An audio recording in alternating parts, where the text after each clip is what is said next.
नमस्कार। इन खबर में आपका स्वागत है। पाकिस्तान से बहुत बड़ी खबर आ रही है कि 8 साल के हिंदू बच्चे पे इस निंदा कानून लगाया गया है।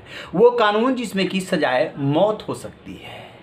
अब जरा इसको विस्तार से समझिए। पिछले दिनों पंजाब प्रांत के रहीम यार खान के भोंग शहर में एक गणेश मंदिर पे तोड़फोड़ की गई थी, जिसका वीडियो काफ़ी सोशल मीडिया पे वायरल हुआ।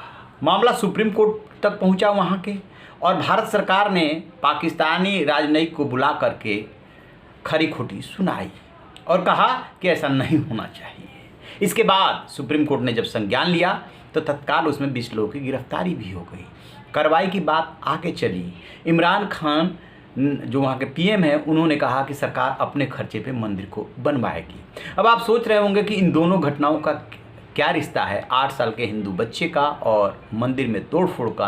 तो दोनों में रिश्ता है और कहाँ से झगड़े की शुरुआत हुई, जरा उसको भी समझ लीजिए। झगड़े की शुरुआत ये यहाँ से हुई कि एक 8 साल का हिंदू बच्चा किसी मदरसे में गया और वहाँ पे पेशाब कर दिया गलती से। इसके बाद कट्टरपंथियों ने इस घटना को बहुत ज़्यादा तूल दे दिया। आरोप ये लगाया कि लाइब्रेरी में जा कर के वहाँ पेशाब कर दिया जहाँ पे कि पवित्र कुरान और धार्मिक पुस्तकें रखी थी। इसके बाद वो बच्चे को जेल भेज दिया गया। फिर जो है उसमें कोर्ट से जमानत हो गई। जैसे ही जमानत हुई, कट्टरपंथी भड़क गए और उन्होंने प्लान करके गणेश मंदिर पे भोंग शहर में हमला कर दिया। जरा वो वीडियो देखिए।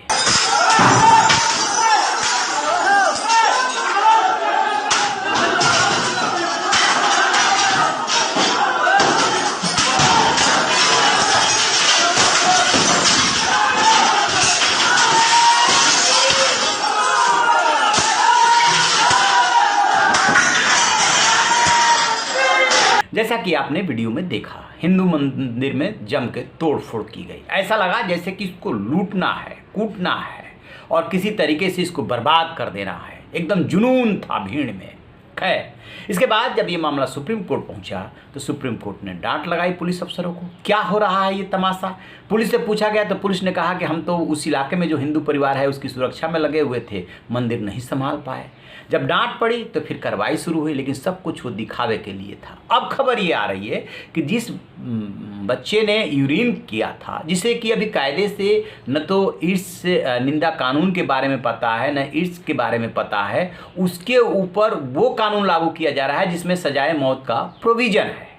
और कहा यह जा रहा है कि ये सब कट्टरपंथियों के दबाव में किया जा रहा है, क्योंकि अदालत ने इसमें खरी खोटी सुना दी थी। अब जरा गौर कीजिए कि कितने ऐसे देश हैं दुनिया में। तो उन 69 ऐसे देश हैं जहाँ पे कि इस निंदा या इस तरह के गतिविधियों को लेकर के सजा का प्रावधान है। भारत में भी है। भारत का संविधान का आर्टिकल 25 धार्मिक स्वतंत्रता की आज़ादी देता है। भारत एक धर्मनिरपेक्ष राष्ट्र है, यानी कि यहाँ पे किसी भी मजहब पंथ को फॉलो करने वाले, किसी भी इष्ट को मानने वाले अपने हिसाब से उसको फॉलो कर सकते हैं, उसका प्रचार प्रसार कर सकते हैं। कहीं कोई दिक्कत नहीं है। पाकिस्तान इस्लामिक राष्ट्र है। कहने के लिए कहता है कि हम जो है वो अल्पसंख्यकों के हितों की रक्षा करते हैं, लेकिन आप अंदाज़ा लगाइए कि एक 8 साल के बच्चे पे इस निंदा का कानून लागू हो रहा है। कहाँ गया आपका संविधान, कहाँ गया आपका कानून? वो बच्चा जिसे इस बारे में कुछ पता ही नहीं है, उसके ऊपर ऐसा कानून जिसमें कि कड़ी से कड़ी सजा से लेकर के सजाए मौत तक का प्रोविजन। किसके दबाव में? कट्टरपंथियों के दबाव में। तो कहा यह जा रहा है कि पाकिस्तान में ये पहला मामला है जिसमें कि 8 साल के हिंदू बच्चे पे ये कानून लगाया गया है। और इसका नतीजा ये हुआ है कि वो परिवार तो कहीं पलायन कर गया, जा कर के छुप गया है। और इसके अलावा जो हिंदू परिवार हैं उस इलाके में भोंग शहर के, जहाँ की ये सब घटना है, वो भी जो है वहाँ से पलायन कर रहे हैं। और पाकिस्तान सरकार, इमरान सरकार से जवाब नहीं बन रहा है कि ये सब कैसे हो रहा है, कैसे इतना सख्त कानून के तहत जो है आप उसमें उस बच्चे के खिलाफ कार्रवाई करने जा रहे हैं। क्या कट्टरपंथियों के दबाव में सरकार काम करेगी?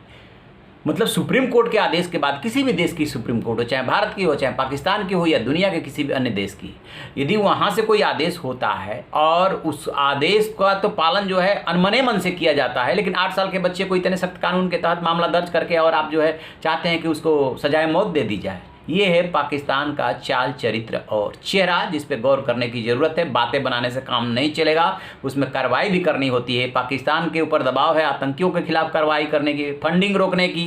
FATF जो है बार बार कह रहा है आप वहाँ पे ग्रे लिस्ट में पड़े हुए हैं, ब्लैक लिस्ट में होने का खतरा है, लेकिन पाकिस्तान जो है अपनी आदतों से बाज नहीं आ सकता। इस पूरे घटनाक्रम पर हमारी नज़र रहेगी। जैसे कोई अपडेट मिलेगा आपसे साझा करेंगे। आप रहिए ना बेखबर, देखते रहिए इन खबर। Thank you.